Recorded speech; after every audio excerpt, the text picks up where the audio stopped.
This is going to be an epic encounter at the fourth round of the FIDE World Cup 2023.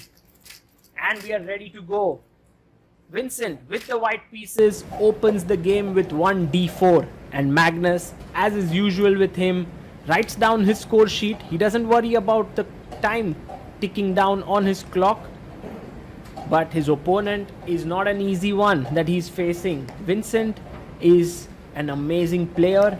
He's just 18 years old and people claim that he's the biggest hope for Germany having a world champion since the great Emanuel Lasker, the second world champion.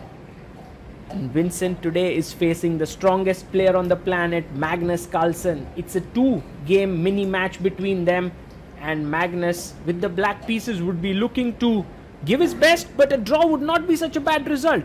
Magnus adjusts all his pieces and we are ready to go. Will he play d5 here? Will he play knight to f6? Remains to be seen. He puts his knight on f6. And now Vincent moves his pawn up to c4. How does Magnus continue here? He goes for e6, a very solid opening choice. And Vincent is ready for the Nimzo Indian. He plays knight to c3. And now one idea is to play Nimzo Indian. The other one is to play d5, which is the Queen's Gambit declined. Well, Queen's Gambit declined is a little bit, you can say, more solid in nature than Nimzo. Nimzo is more active. If you get your bishop here, let's see what Magnus chooses. And he goes for d5, striking in the center.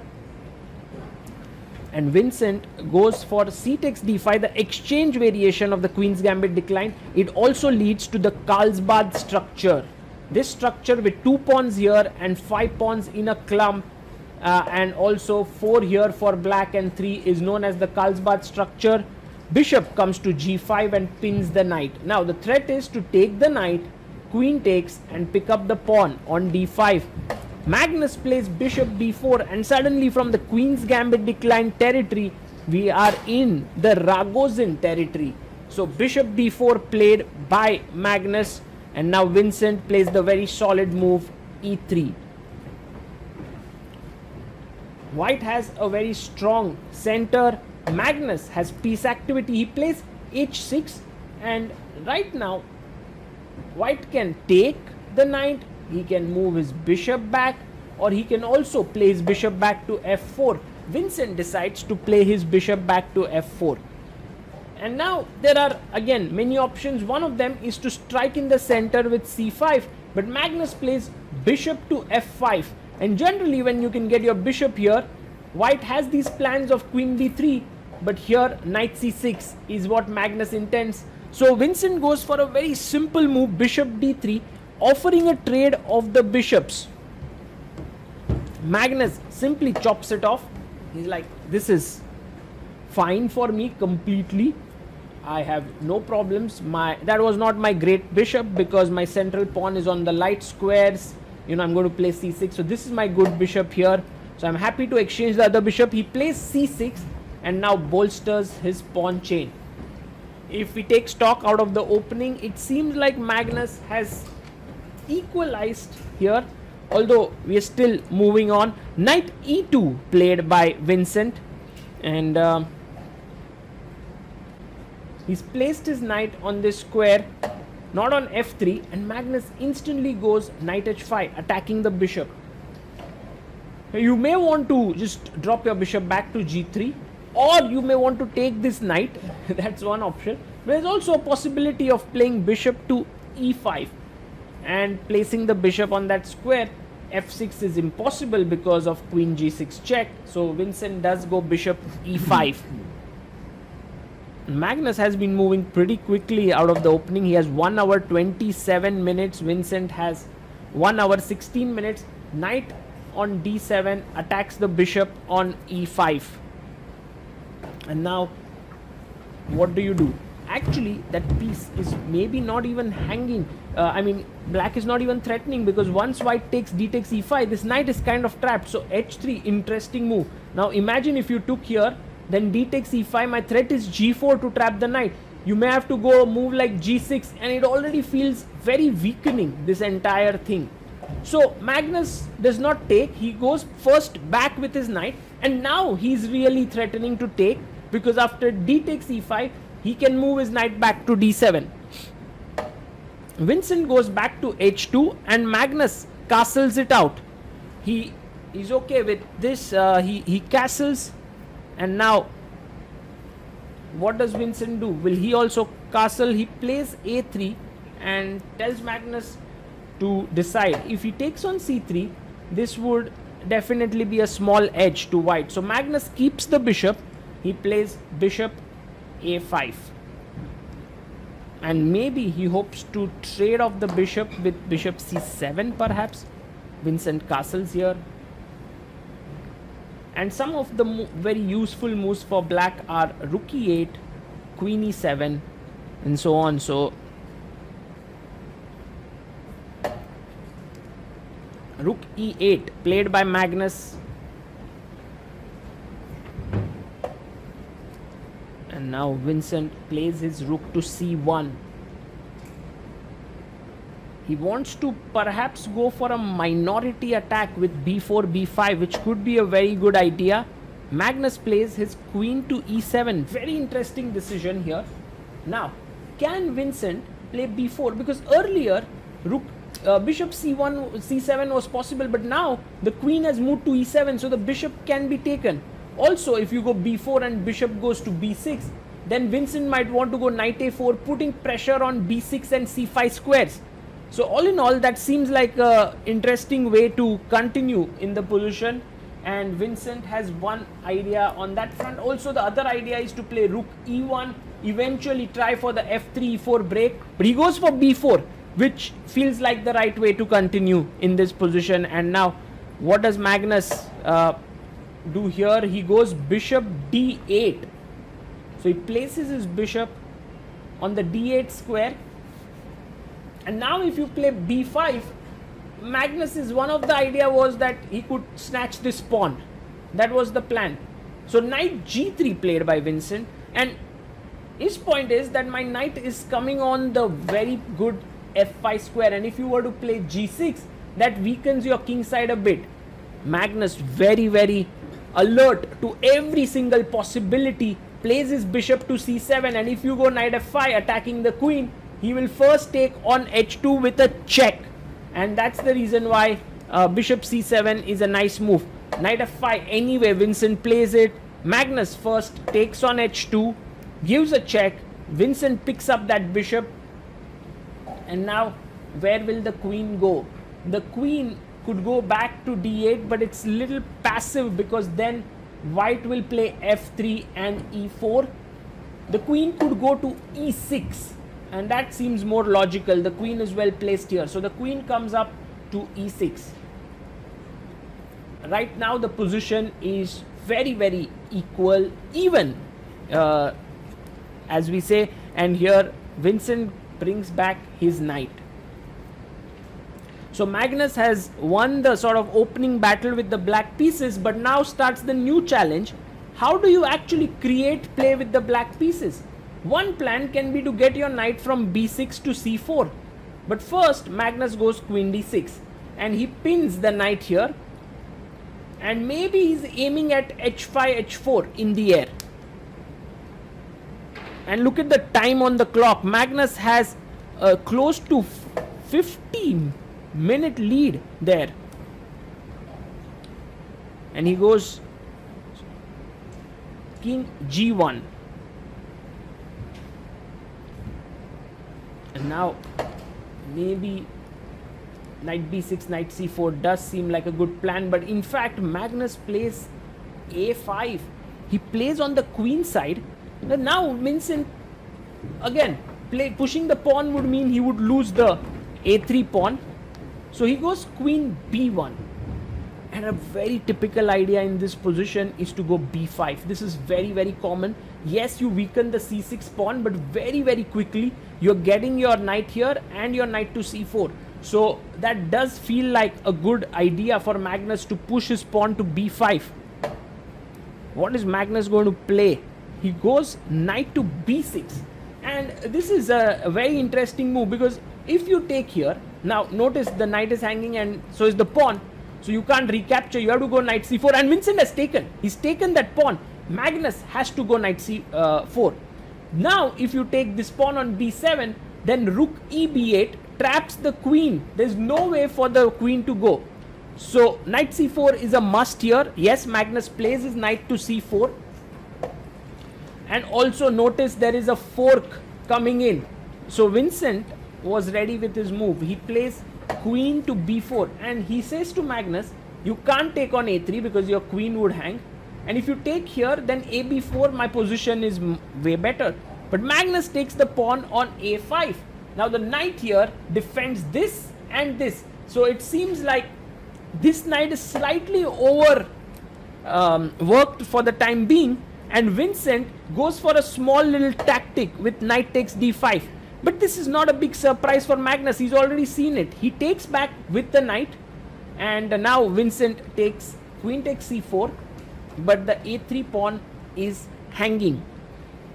And with all these things that have happened, let Magnus take that pawn on a3. Yes, he takes it. With all that has happened, the pawn structure has changed quite a lot. White has 5 pawns here, while black has 2 pawn islands. So white has 1 island, black has 2. So definitely pawn structure wise, white should be doing well. But on the other hand, black does have an outside passed pawn. Queen c5 played, offering the queen for trade. And now what does Magnus do? He takes, and of course Vincent should take with the rook here, not with the pawn, that would spoil his structure, and he takes with the rook. So rook takes c5 has been played. Now white has a clear plan to put the rook on b1, pressurize the b7 point.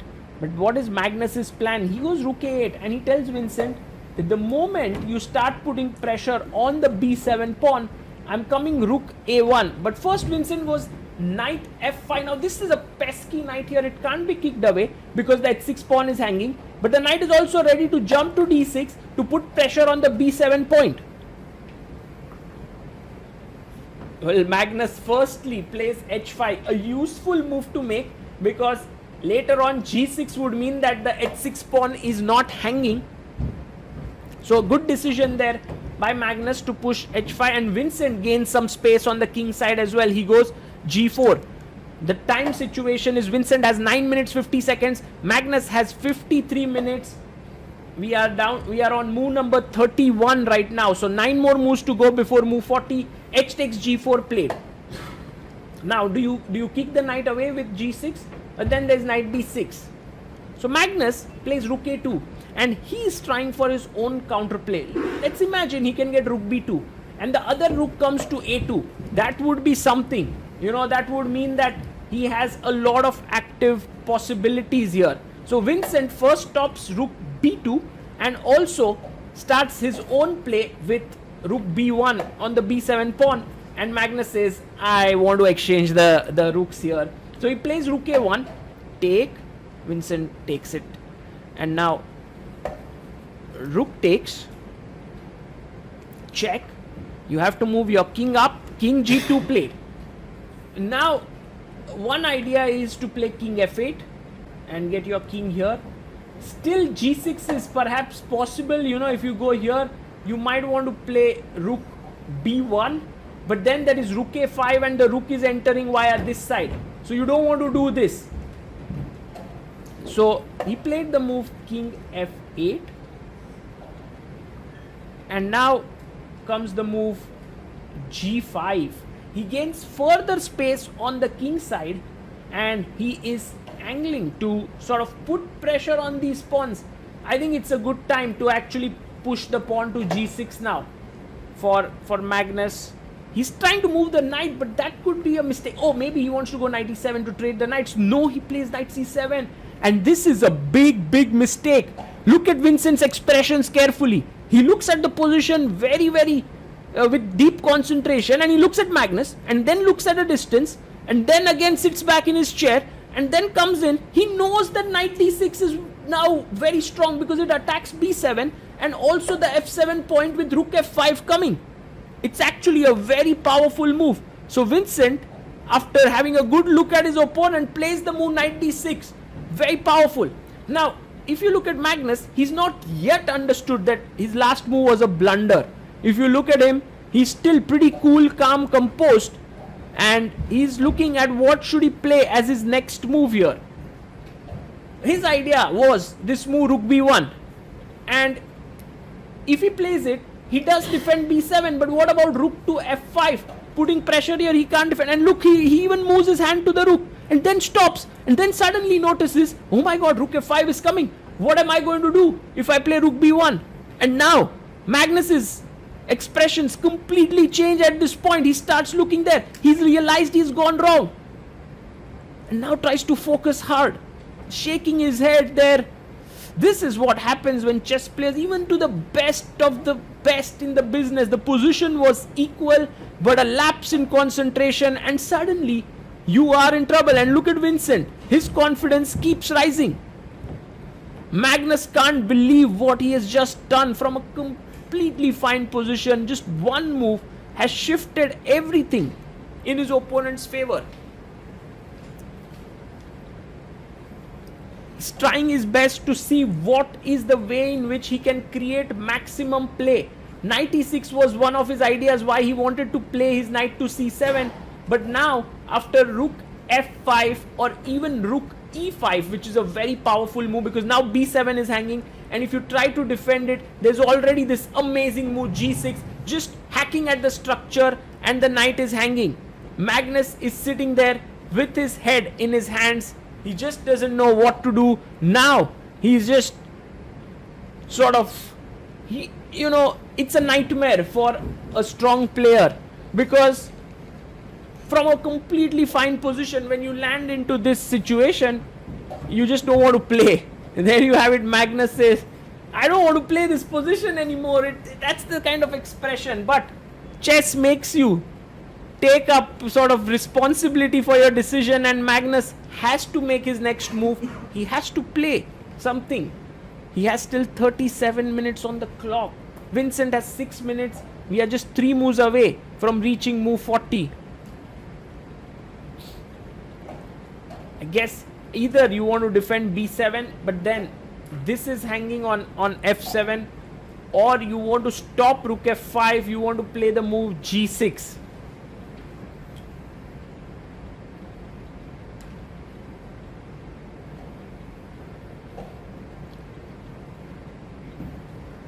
Magnus has been thinking for a good 10-15 minutes now. He's down to 32 minutes on the clock and finally makes this decision of playing the move g6, just dropping one full pawn on b7, and this is not an ordinary pawn. Once you take it, c6 is weak. That would mean you would be 2 pawns down. Vincent instantly chops off the pawn. Now if it were a lesser player than Vincent, of course Magnus would have still given a very strong resistance, but with Vincent it's very tough. He is a world-class GM, and after rook b8, now here's an example, like what would you play here with your knight? My first instinct was knight a5, putting pressure here, but Vincent actually finds a very, very interesting idea. He goes knight d8 and he attacks the pawn from here and also keeps an eye on the f7 pawn. But Magnus has another plan, which is to go rook b5. Now if you were to take here, then after rook c5, dc5, knight e6, this is actually very close to a draw. So this you cannot fall into. And if you take rook takes c6, then after rook g5 also you might drop the pawn. I mean, it's still better for white.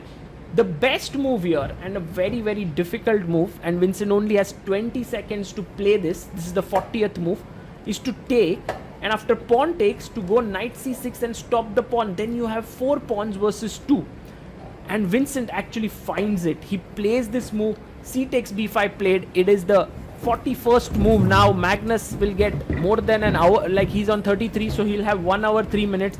Vincent plays knight c6 to stop the pawn, gets up from the chair. Also Magnus gets up, he's unhappy. Both players leave the board. They're like, we don't want to play this position. Vincent wants a break from that intense time trouble. Magnus went and grabbed a bite. He has a new task at hand. The task is to somehow survive in this knight endgame. 4 pawns versus 2. It seems almost impossible to do it, because if the white knight is stopping this pawn, then these pawns will just start rolling. For example, if Magnus plays knight d5 with the aim of pushing the pawn here, then king f3, b4 pawn push, and now knight a5, the knight stops the pawn here. So in a way it's not so easy. Magnus goes king e8 and he says, I'm bringing my king in here. And just learn from Vincent how to play such positions. First you blockade the pawn, you come back to b4. Next up you start rolling your king side pawns.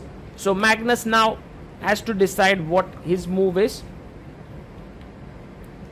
and he plays the move king to e7. He brings his king up, and now with e4, f4, what do you start with is the question. Okay, have to be careful. If a move like e4, suddenly knight e6 double attacks both these pawns. So first f4, just solidifying the entire structure. Now you want to play e4, but when that happens, let's say king d6, now when e4 is played, you don't want the knight to come and attack both these pawns. So you need your king at that point to be on e3, and that's the reason why Vincent brings his king in.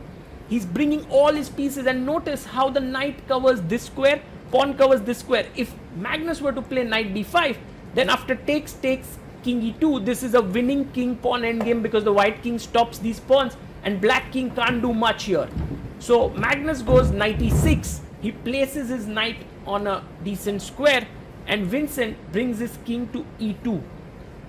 There is definite benefit in playing this in an unhurried fashion. There's no need to hurry, just be calm. Yes, you are beating the 5-time world champion and also the greatest player on the planet right now, but it's a one game. You don't need to rush, and that's what Vincent is doing right now, playing very calmly. What is Magnus's next decision? He goes knight to g7. He moves his knight away, and now white wants to push the pawn.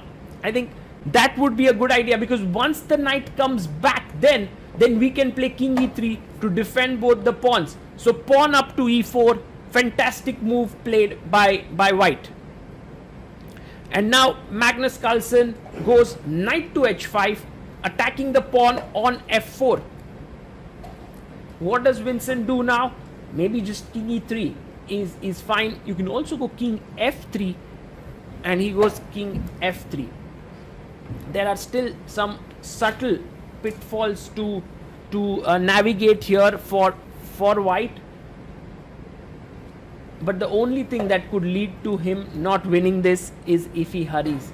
And for an experienced 2700 plus player like Vincent, this is not going to happen. He plays this very calm move, knight to d3. Look, if you play a move like e5, which is looking winning, you are creating some problems for yourself. You know, you're creating this f5 square for the knight. So Vincent actually goes knight d3. Magnus comes back with his knight to h5. And now, once again, if you rush with f5, then after gf, ef, and maybe, okay, king d5, there might be knight f4. So first knight g7, and unfortunately this can get very, very tricky. So he goes king e3 again. A little waiting move, asking Magnus what is his plan, because now if the king moves away, then d5 check could be possible. Magnus goes with his knight to g3, and a very good move now is pawn up to d5. This semicircular structure is very good, because the king is planning to come to d4. He goes king c7, but now king d4 is great, because if you give a check, then the king comes up even further to e5, eventually to f6, and rounds up these two pawns. So he goes king d4, strong move. King moves up the board, And Magnus has to decide how is he planning to continue here. He goes king to b6. Can white now play his king to e5 to f6? Is that safe? Because Magnus now also has a plan to play here. He goes knight e5. This requires some calculation, but Vincent has seen it. b4, now the b pawn is running ahead. So if Magnus tries to go and stop with this king, then he might lose this e4 pawn. So he goes, takes the pawn, Magnus pushes it further. Once again, king c3 would be a blunder because knight e4 leads to a draw. So he goes knight e5, and his point is that you want to give a check when the pawn pushes to b2 and take it. So this pawn is not moving forward, and the knight has come back on time. Knight e2, a check to the king, and so the king goes back attacking the knight. King e3, and now the king goes to b5. So you could push the pawn down the board to d6, but Vincent plays his knight to d3. Of course, you cannot take this knight right now because b2 would just end the game. So first knight d3, very solid, and Magnus plays his knight to c3,